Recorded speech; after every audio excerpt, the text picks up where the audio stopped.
Let's start chapter number 3 for NET physics, which is of motion and force. So, the concept of motion is completely relative, right? So, it depends on the observer whether something is moving or is it stationary. So, we can divide relative motion into a group of two where we have state of rest and we have state of motion. So, the state of rest essentially means that the state of your system is not changing with respect to the surroundings around it. So, that means the state is invariant with respect to surroundings. So, this is important, right? And for a state of motion, the state of your system or a body is going to change or vary with respect to the surroundings around it. So, all of this just essentially means that the body that is in motion or it's moving, it can possess both these states, state of motion or a state of rest, depending on the observer. So, it depends on the observer whether a body is in a state of motion or is it in a state of rest. This implies that there is no such thing as absolute motion or rest motion. So there is no absolute motion or rest motion at all. Moving on to displacement. So displacement is just a vector that represents or depicts any change in the position of your body from its starting or initial position to the final position. Now, suppose that this is a diagram and this is your point A is your starting point and point B is your final position. So you are going and taking this random path from point A to point B to reach your destination at B. So you can, of course, find the length of this path as well. So whatever the length between these 2 points from A to B for this particular path is, that thing is known as distance between these 2 points A and B. So in this case, the distance and displacement vector will not coincide with each other. However, for this path from C to D, you see it's a straight line from C to D, which means that this is the shortest path that you can take to go from C to point D, and in this case your displacement vector and the distance are going to coincide with each other. Moving on to speed and velocity and discussing the differences between these two. So, speed is just defined as a ratio of distance that is covered by your body or a system to the time taken to cover this distance by that body. And note that the speed is a scalar physical quantity, which just means that all you need to completely define a speed is just a number, and that number is enough to specify the speed of a system. While velocity is defined as the time rate of change of the displacement vector, and it is a vector physical quantity, which just means that yes, you would need a number to specify the magnitude of your velocity, but you would also need some form of direction. If you look at this diagram over here, you can immediately see why velocity would be a vector quantity, because the direction in this diagram, it makes sense, right? So the direction would matter. So in which direction you are moving. Moving on to the topic of acceleration, it is simply the time rate of change of velocity, and that thing is defined as acceleration, for which the mathematical expression is written like this. So we have acceleration vector, which is equal to the change in velocity divided by the change in time. So you could pick 2 points for velocity, and likewise the 2 points for time corresponding to those 2 points for velocity, and then you can take this ratio by subtracting those 2 points from each other, and you would get acceleration. We'd see this in more detail when we move into the topic of graphs, right? Now, suppose that you want to produce acceleration, then how can you produce or give rise to acceleration? So you can simply do that by varying the speed, which is essentially just the magnitude of the velocity. So just vary the number, or you can vary the direction of motion as well. So you're varying the direction of your object, which means that you are the changing the direction part of the velocity, or you could vary both of them together. So you could completely change the velocity of your system, which means that you're changing its speed and you're changing the direction in which it's moving, and that is going to produce acceleration in your system. Here are some of the common types of accelerations. You can have a uniform acceleration, which just means that the body is moving with a constant acceleration. So, of course, the velocity is changing, but the acceleration is constant. So, the change in velocity is always going to be one constant number. Then you can have variable acceleration. So for this case, you can have acceleration that is varying. So at one point in time, it was accelerating at some value. Suppose it was 2 meters per second square. Later, at some time, it might increase its acceleration to 5 meters per second square. And so the velocity, change in velocity, would change as well correspondingly. Then we have the acceleration which is caused due to gravity, which basically keeps us to the center of the earth, and that is known as the acceleration due to gravity, for which the value of g is approximately 9.8 meters per second squared. Moving on, we have something that is called deceleration, and we have retardation. It might appear as though these two could be the same things. These deceleration and retardation both means that the acceleration is moving down, right? So, well, that just means that the speed or the velocity of your body is going to start decreasing. So, what could be the difference between deceleration and retardation? So, the negative acceleration, which is called the deceleration, it is known as deceleration if the velocity of your body does not go completely to zero. So, which means it's not moving into a state of rest, but it is only decreasing. So, the velocity is just decreasing. Then it's called deceleration. However, the negative acceleration is called retardation if the velocity of your system goes to zero. That means that something that was moving at first, it moves into a state of rest, and so it stops. Now let's discuss the displacement versus time graphs. So here is your displacement versus time graphs, and I have plotted some lines over here.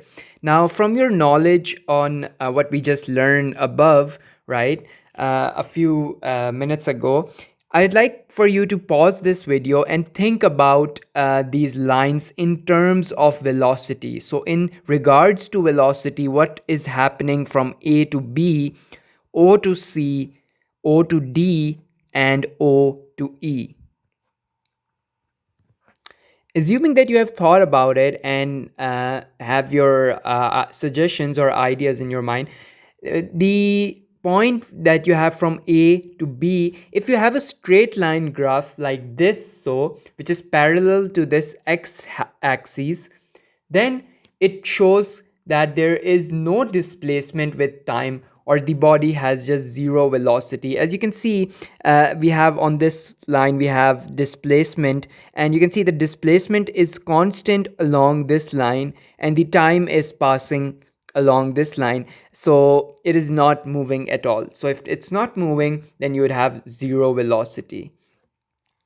Now if you look at this one, O to C, we have the velocity which is basically decreasing, and the reason for this is that the slope of this line, or this curve actually, you can see that it's decreasing as time passes, and hence the velocity would be decreasing, which means that the motion is decelerated, right?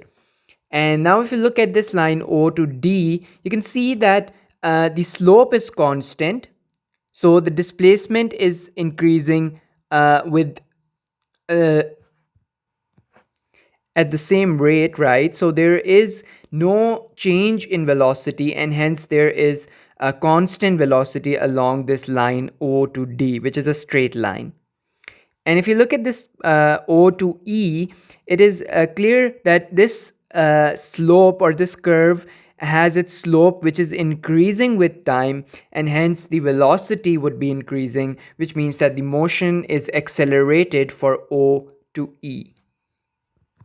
So hopefully this would make your displacement time graph very easy to understand.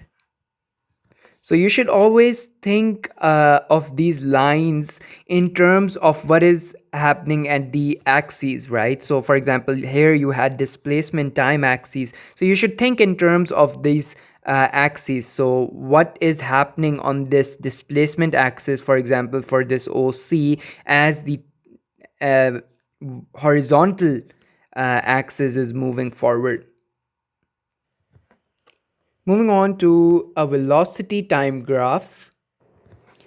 So this is your velocity time graph, and the slope of your velocity time graph will give you information about the acceleration, right? So now if you look at these lines from your line A to B, we see that the system, or a body, is moving with constant velocity, and hence there is no acceleration at all. And the curve that you see over here from O to C, it shows that the slope is decreasing, which means because slope is acceleration, so if it's decreasing with time, that means your acceleration is decreasing. So this line curve OC corresponds to deceleration.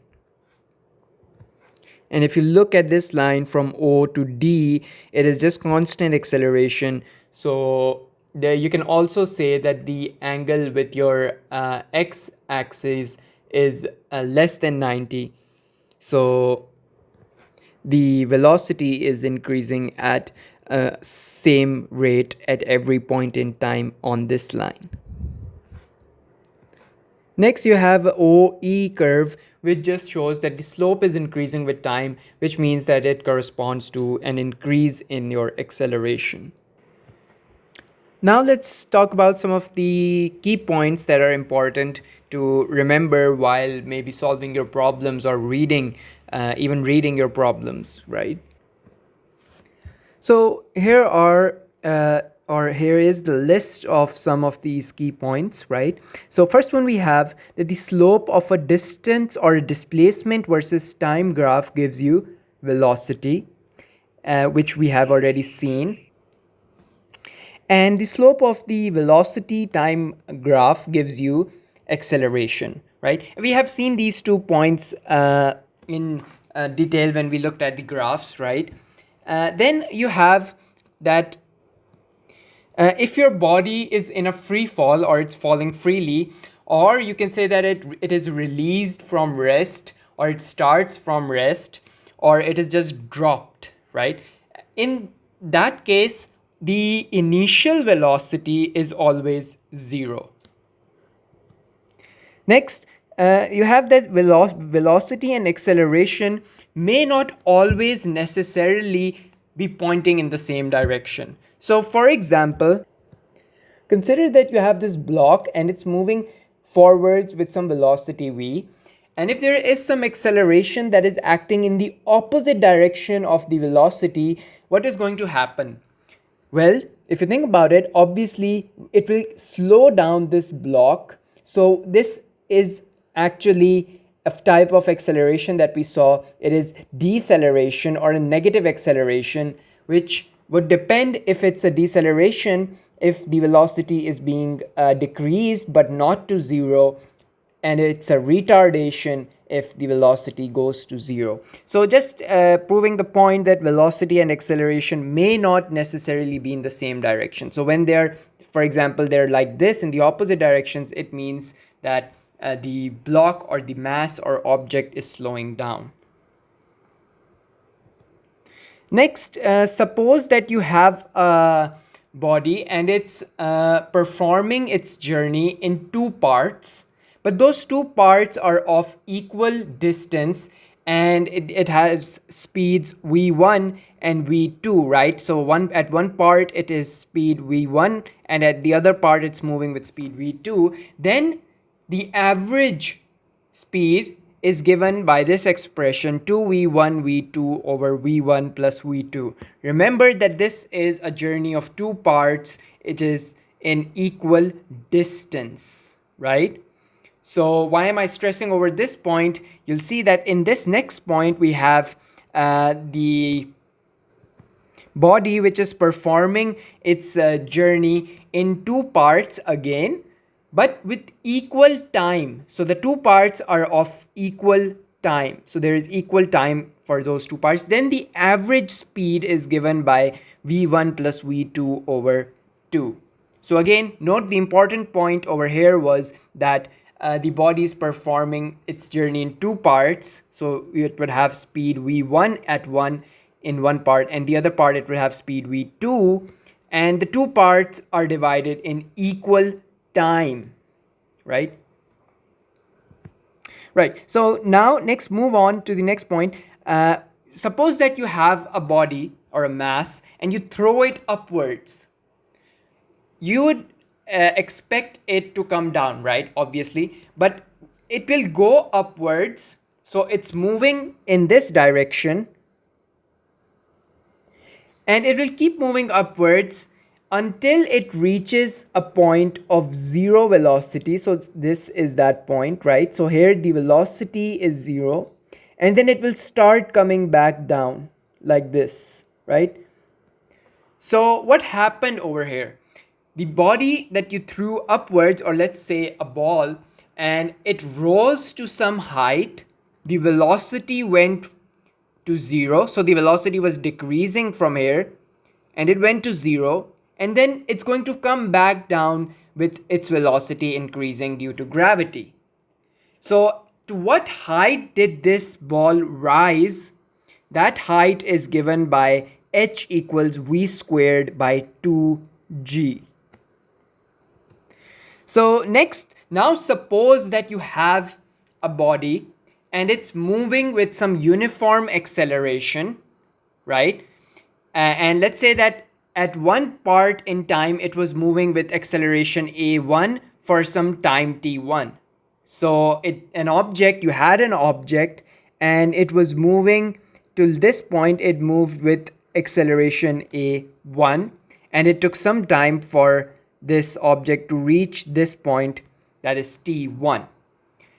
And then now suppose that after some time, what happened? It changed its acceleration. Now it's moving with acceleration a2 up to this point, where it takes time t2 from this point to reach this point.